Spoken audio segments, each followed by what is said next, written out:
ஒழுக்கமற்ற ஒரு மனிதர் பெரியார். பெரியாரை பத்தி நான் முதலே தெளிவான கருத்து சொன்னேன். இப்பதான் நீங்க சர்ச்சையா பாக்குறீங்க. நான் ஆரம்பத்திலே சொல்லிட்டேன் அவர் ஒழுக்கம் இல்லாதவர்னு. இது நான் பல வருஷத்துக்கு முன்னாலே சொல்லிட்டேன். இப்ப புதுசா அதை சர்ச்சையா ஆக்குறீங்க.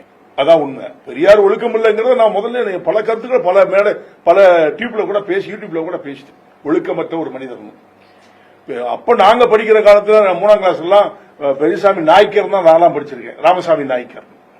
பெரியார்னு சொல்லி இவங்க அவர் பேரை வச்சு பயன்படுத்தி ஓட்டுக்க வேண்டி அவரை பெரியாள் மாதிரி கொண்டு வராங்க. அவர் உன்னபடியே அவர் நல்லவர் அல்ல. அவ்வளவுதான். என்ன ஒழுக்கப்பட்டவர். அதான் என்னால சொல்ல முடியாது. பேசும் பொருள் ஆயிப்போச்சு. இப்போ தீண்டமே இல்லையா? பெரியார் தான் ஓரளவுல. பெரியார் இருக்கும் போது என்ன நடந்துச்சு சொல்லுங்க. யார் சொன்னா? அப்ப மத்தவங்க ரோட்ல வீட்லயே படுத்துக்கிட்டாங்களா? பெரியார் இருக்கும்போது எல்லாரும் வீட்லயே படுத்திருந்தாங்களா? அவர்கிட்ட கணக்கு பிள்ளை எழுதி 10,000 கோடி கொள்ளையடிச்சு வந்திருக்காரு வீரமணி. அப்ப அவர் ரோட்ல படுத்துக்கிட்டு வாங்கிட்டு வந்தாரு. அவர் தெருவில் படுத்திருந்தாரா? அது வயசாகி போச்சு, நோய். அதை வந்து சொல்ல முடியாது. இயற்கை ஒன்னும் செய்ய முடியாது.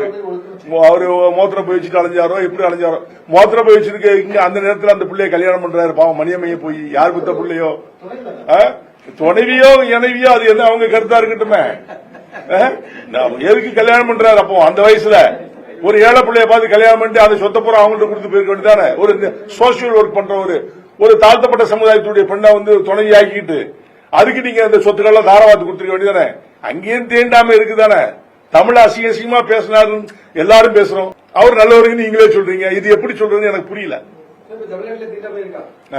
இருக்கு, நிச்சயமா இருக்கு. பெரியார் தான் எடுத்தாரு சொன்னா ஒத்துக்க முடியாங்க. நீங்க இருந்தாலும் நான் என்ன மாதிரி இருந்தாலும் நான் இருந்தாலும் எதிர்த்திருப்பேன். நான் பிறந்திருந்தா நானும் எதிர்த்திருப்பேன். நீங்க இருந்தாலும் எதிர்த்திருப்பீங்க. அந்த சூழ்நிலையில அவர் சில கிராமங்கள் செஞ்சிருக்கலாம்.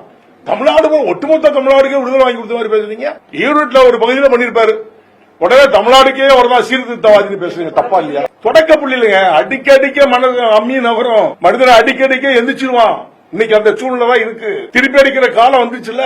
அடிபட்டால ஒரு காலத்துல, அடிப்பா இருந்தாலும் ஒரு காலத்துல. இப்ப திருப்பி அடிக்கிறான்ல, திருப்பி வெட்டுறாம்ல. அல்ல காலம் மாறுதா இல்லையா? அது பெரியார் பிறந்தவனால் தான் மாறுதா இல்லையே?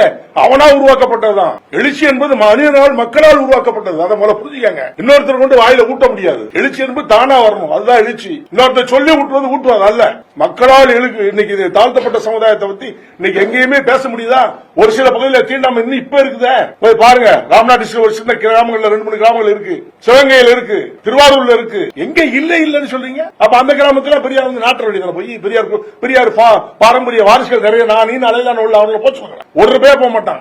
பேசுறாங்களா பெரியார பத்தி பேசுறாங்கல்ல, அந்த வாரிசுகள் நிறைய அலைதாமல. நாங்கெல்லாம் பெரியாருக்கு பெரியார் வாரிசுன்னு சொல்றாங்க. அவங்க போய் அந்த கிராமங்களை காப்பாற்ற சொல்லுங்க பாப்போம்.